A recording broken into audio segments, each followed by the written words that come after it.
Well, good morning, everyone. Welcome back to Poorboys Little Homestead. Colton and I are just now getting out to check on our animals because it's been raining this morning. What you finna do? You want to feed them corn?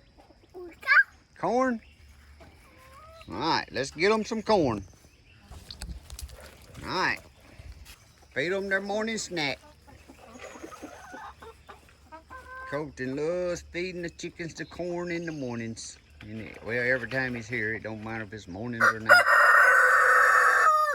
What did he just say? Is that what he did? Ew!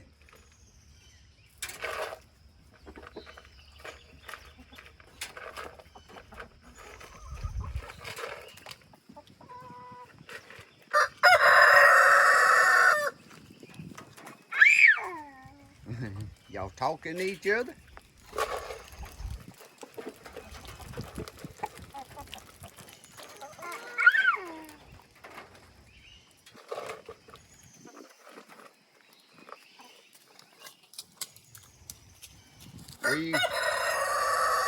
You through feeding them?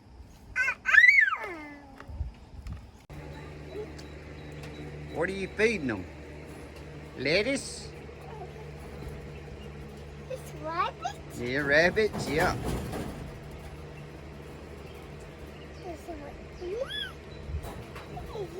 Tell them eat the lettuce, rabbit.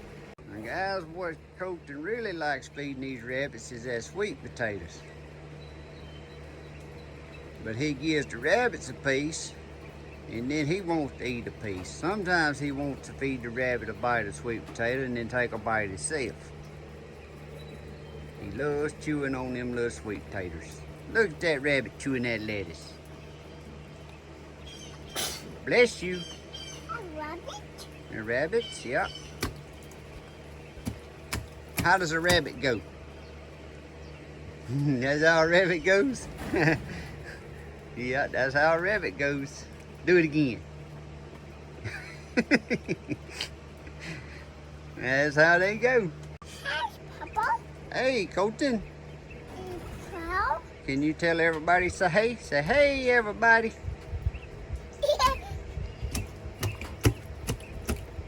You better watch. Gwen's gonna get your potato. Gwen's gonna get you. You better tell her to get back in that pen. Woo, she gets excited. All right, guys. Tell them, what we checking on now? The ducks. Quack quacks. Y'all see he still got that piece of potato. That's why when I give the rabbits a snack, he has to have him a little piece. So I always just cut him a little piece to now on. He'll chew on it a little while and then he just spits it all out. What's them ducks look like? Quack, quack. Quack quack.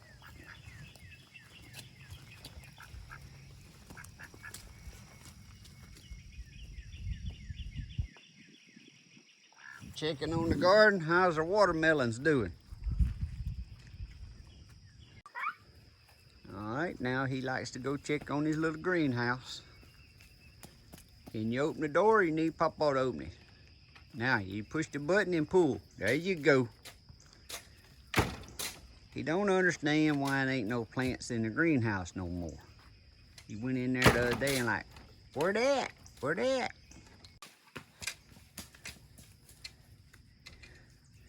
Ain't nothing in there, is it?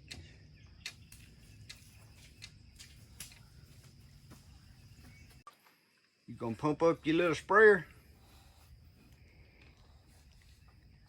Pump it up for Papa so that we'll water them 6 little plants there we're trying to start.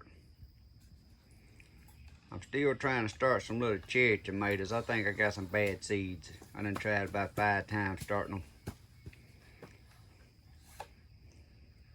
Pump it up. Alright. So what you checking on now? Huh? You just checking out your garden? How's your turnip greens doing?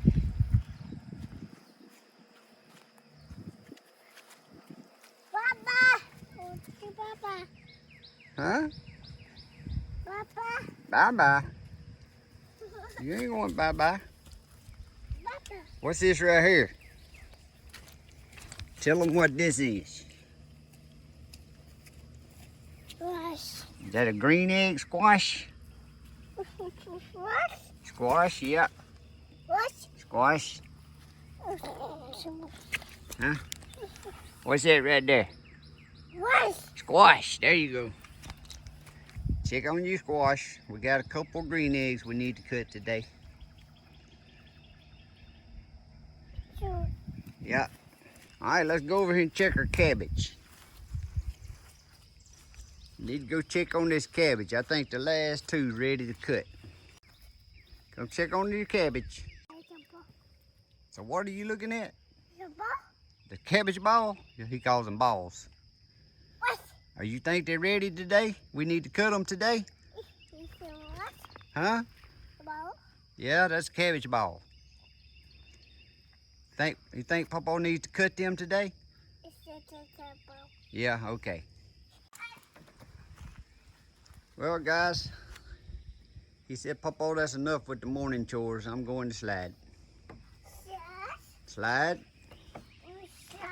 Be careful climbing. Hang on with both hands. You hanging on with both hands? All right. You're gonna get your booty wet this morning. You ready? You ready? Get set. Go. Again. 1, 2, 3, go. Oh, and you landed on your feet. Didn't even get your booty wet. You got your cabbage balls? We done cut them. You ready to take them to Sugars now? Well, guys, Colton got done with his morning chores. We played on the slide a little bit, and then we went back and we butchered our kale, raised bed kale garden. Pretty much cut all my prism kale and my red Russian kale. Cut it back down to little bitty stems and got our last 2 heads of Katarina cabbage. Them ain't that big of heads. They only grow about 5 inches in diameter, but that has been some good cabbage. But I'm finna get to washing my kale, de-stemming it. And we're gonna cook some of this kale down and put it in some bags just like we do our turnip greens and mustard greens and put it in the freezer. Our temperature is getting so hot during the day, it's starting to wilt during the day. So I'm wanting to go on and get some in the freezer before I fool around and lose it all. We've been eating on it for the last 6 weeks. Now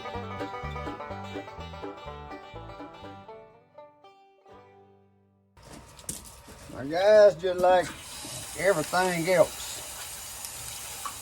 there's always more than one way to skin a cat. But when I'm gonna put my greens in the freezer of any kind, I just de-stem them and I don't cut it. I ain't worrying about tearing it because it's gonna come apart. But I just de-stem it. I just pull it off the stem. Like this is prism kale. And I leave it. I leave it in big chunks. I put it in that boiling water for 2 minutes.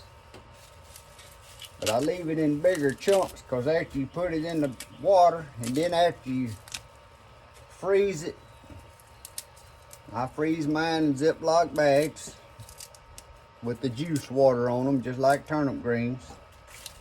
But when you thaw it to cook it, when you're ready to eat it, by the time it heats up enough and cooks a little bit, then these will be in smaller pieces. That's why I just leave them in big pieces now. I don't want to get them too little pieces. Then by the time you blanch them and then you get them out and cook them, I don't want them all just little bitty mush. So I start out in bigger chunks like that and it seems to work good. Alright guys, these here have been blanching for about 3 minutes. I said 2 minutes in you earlier in the video, but it really gonna depend on how much greens you put in your pot. I like mine getting, they still tougher than they need to be to eat them. That way when you get them back out and thaw them and heat them on the stove, after they've been froze, you have to cook them just a little bit longer to get them tender. So it's really kind of, you got to look at it and watch it thing. Kind of like me in cooking recipes. I ain't all about measuring out seasonings. I just eyeball things as I go. But I'm going to dip these out and put them in this pan. I'm going to get enough juice in this pan to know that I can bag these up in Ziploc bags. And then I'm going to put some ice on top of them to cool them off. I have just let them set till they cool down on their own. But I'm going to put ice in this water to speed up the process. Uh-oh, I dropped that. I don't need to be dropping them. You can take a lot of greens, and when you blanch them and cook them down, you ain't got that much.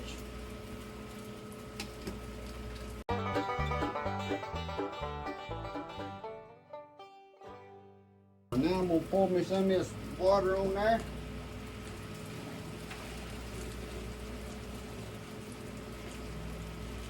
Make sure I got enough juice in there. And I have some ice here that I just had froze in a pan in my freezer. I'm going to just shut that lid.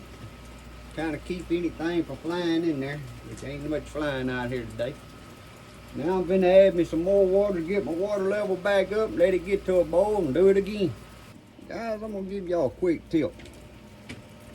For your outside tables and stuff when you need to do stuff, whatever you're doing. At the end of Christmas, after Christmas, go to your dollar stores at Walmart and buy them rolls of Christmas wrapping type paper when they got that stuff on quarter on $1. And it makes good disposable tablecloths when you're doing stuff like this. When you get done, you just wad it up and throw it in the garbage can. That's just one of many po' boy ways. Alright guys, one of that second batch of kale's cooking, blanching over there. I went and cut a little pile of rainbow chard here, Swiss chard. I'm going to start removing the leaves from the stems on it. But now my Swiss chard, I like them stems cooked on the grill like asparagus. And if you like asparagus on the grill and you like turnip greens and kale and Swiss chard and the greens and stuff, them stems is good on the grill. But what I do, I keep them separate and I'll blanch them in a pot by themselves, but I don't blanch them very long. I don't want them to get tender much at all, just a little bit. And then I'll freeze them in that juice in bags by themselves. And when I get ready for some Swiss chard stems on the grill, I can just take me out a bag of them, doctor them up just like I do asparagus, put them on the grill. So now I'm going to start washing them up. The second batch of kale likes just a little bit. And guys, this ain't rocket science. If you watching these YouTube videos and stuff, learning how to grow a garden and how to put up some of your own food, that's just like blanching these greens. If you watch somebody and they tell you it's got to be blanched at a certain water temperature for a certain amount of time and all that, that's bull hockey. Every pot's gonna be different depending on how much you put in there. And you want it blanched long enough to make them start tendering them down before you bag them and freeze them, because if they ain't tender enough, when you take them out and put them in your pot and thaw them to cook them, you just let them cook a little longer then and get tender. Now, that's something you'll learn as you doing it, how you like yours. I like mine where I have to cook them a little bit after I get them out. Some people like theirs as soon as they get them out and they thawed out, all they doing is warming them up and they ready to eat. But to me, sometimes they're getting too soft by that point. But I have problems with some of these people on YouTube, and I know the time we living in right now is so many people watching and gardening videos that's never gardening. Some of them will scare you to death and don't even want you. You'll be scared to try to garden because they try to make things so scientific. But let me tell you, it's not. Yes, you can do things that'll make you get a bigger crop, make you grow bigger fruit. That stuff, to start out with, just get out there and plant your seeds and plant your plants. Then as you go, you'll learn and do a little more stuff. You want to start in containers? Go to Walmart and get you a bag of potting soil. And that, to start, if that's all you can afford, get you a bag of potting soil and put it in you a container. Put you a seed in it. Keep it moisted till the seed comes up, and then go from there. You'll have to add a little fertilizer of some type, organic, something. But start somewhere. And don't let these ones that makes it look like it's rocket science. All they doing is trying to get attention, if you ask me. But I wanna get it straight. Not all of them. Some of them's in a different stage of gardening. And yes, when you get there, then you can watch them. But don't think you got to use their exact fertilizer or their exact sprays. Trust me, some of them's getting a kickback on selling some of that stuff, and it don't mind. Fertilizer is fertilizer is fertilizer. It don't matter what brand it is. But I hate going off on a rampage like that, but some of that stuff just gets under my skin. When I know there's people out there wanting to do good and wanting to gardening and wanting to start, and then you got these people telling them, well, they need this, and they need that, and you ain't got to have that. They don't understand. Everybody ain't born with a gold spoon in their mouth and can go buy all that mess. But these here's about Blanch to where I want them. I'm finna pour them in another bowl and put some ice on them. And then I'm gonna get over here and start preparing my Swiss chard. Now guys, I got my Swiss chard leaves stripped off of my stems. And you can see I don't take no big concern. I just grab them and rip them off. But now I do come back on my stems and trim these up a little bit. It don't matter if I got some greens on them. And then I cut them about 5 inches long. And then I put them in a pan by themselves, and like I said, I blanch these by themselves. Because I don't blanch them as long. That way you can put them in the bag, bag them up. Now while I go, I was saying if you like asparagus on the grill. Now I didn't mean these Swiss chard stems taste like asparagus. They taste just like Swiss chard, the leaves themselves. But it just got the texture more like a asparagus. And I cook them, put the same way as I do asparagus on the grill. Or you can wrap them in tin foil or put them in the oven. But I just wanted to clear that I wasn't meaning they taste like asparagus. And also, when I was talking about you beginners watching YouTube, don't get me wrong. I watch YouTube, and there's some YouTubers that I've watched for years now. I don't watch TV at all, hardly. And I watch them. It's like watching a soap opera. I love watching them. I love kind of living my dreams through some of them, how they getting to go build a new place from scratch and homesteading. I just like watching that stuff. So I ain't talking about all YouTubers. I'm just talking about don't let some of them scare you thinking you got to do things just like they do it, or anybody, even myself. If you watching me, Mo said it's more ways to skin a cat than one. Be your own person. Be yourself. Watch these videos to get ideas, but the example of using a fertilizer, you ain't got to have one particular fertilizer.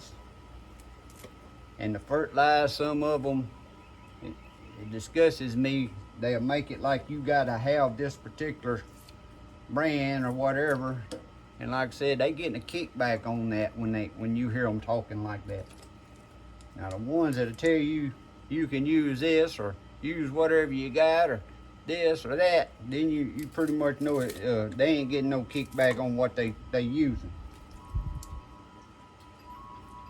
But if you try to think you got to be just like them, it ain't a good thing. Also, you need to plant what's good for your area you in. If you want to raise rabbits and chickens and goats, just because that particular homestead you watching has this particular breed, that don't mean that's the best breed for you. Do a little research around where you live and see what's the best breed for your place. That's all I was meaning by any of that stuff. But it does make me sick watching some of them. And it's all about money, I know that.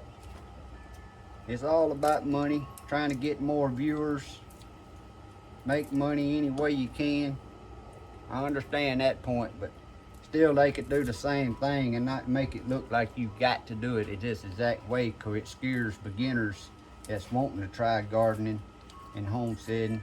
It'll scare them and make them look like it's just too much work and too hard to do. But each is for their own. Ain't nobody paying me nothing. I don't foresee this little country boy getting no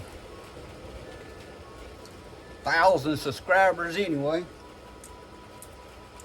So I just started doing this for the fun of it, and then the more I've done it, I kind of like playing around and thought I'd just try to give good, honest opinions. There's gonna be people that don't agree with me, and it's probably gonna get some bad comments. That's all right. But now I'm gonna move over here and put my Swiss chard leaves in my pot and blanch them the same way. Now we're gonna add our Swiss chard.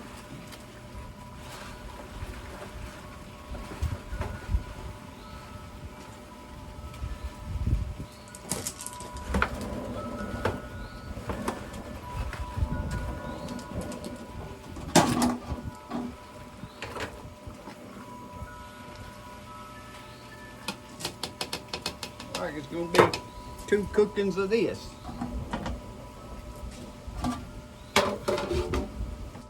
Alright guys, I got my Swiss chard stems here, and I got my water to a boil over here in my smaller pot. I'm gonna put them in. And my Swiss chard leaves here is ready to get out to cool.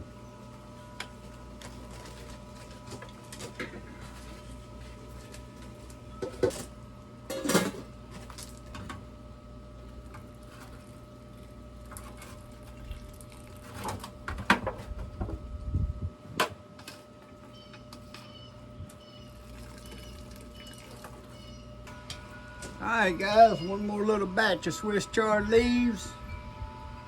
And I think our kale over there will be cool enough we can start bagging it up.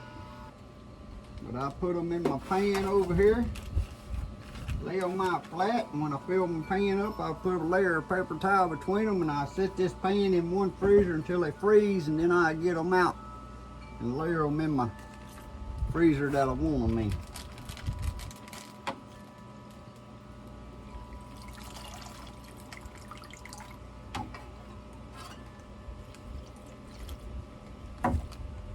Again, make sure to get the air out of your bag. I just lay mine over, start zipping it.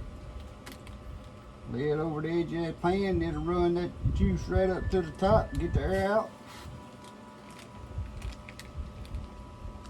Now before I layer this in another layer and put paper towel on it, I'll go over and wash these with water to get the juice off of them. But I'm finna continue on and get these bagged up. Now guys, I went over and I washed my bags, put my paper towel under them. All that kale you seen piled on that table this morning, that only comes up to 8 quart bags of greens. I put them in my big freezer like this, but I don't let them stay in there until they get hard froze, so I don't want them to freeze together. Wait. Usually I wait about 4 hours, and then I go take them out of this pan and place them where I want them. If you place them where you want them right now, your bags will freeze together, and when you're trying to get them out of your freezer, they'll be stuck together. Well guys, I got finished with that little project. I ended up with 8 quarts of kale and 8 quarts of Swiss chard. Now that was combining the stems and the leaves on the Swiss chard. I don't know y'all can hear it, it's been raining. We got 2 inches of rain this morning in the early hours, and we just got about a half-inch rain in the last 30 minutes while I was doing this. But anyway guys, thanks for watching. I hope this video helped someone out wanting to see how you put up your kale and Swiss chard. If you like these little videos, please subscribe, hit that thumbs up button. Give me a thumbs up. Ring that little bell on the side and you'll get notifications whenever I got new videos coming. I greatly appreciate it because I'm a long way on my subscribers than where I need to be. But anyway guys, I hope you like these little videos I'm doing. Hope they're helpful to you in some way. Maybe you ain't never blanched no greens, didn't really know how to put them up. But thanks for watching. God bless, and y'all have a great day.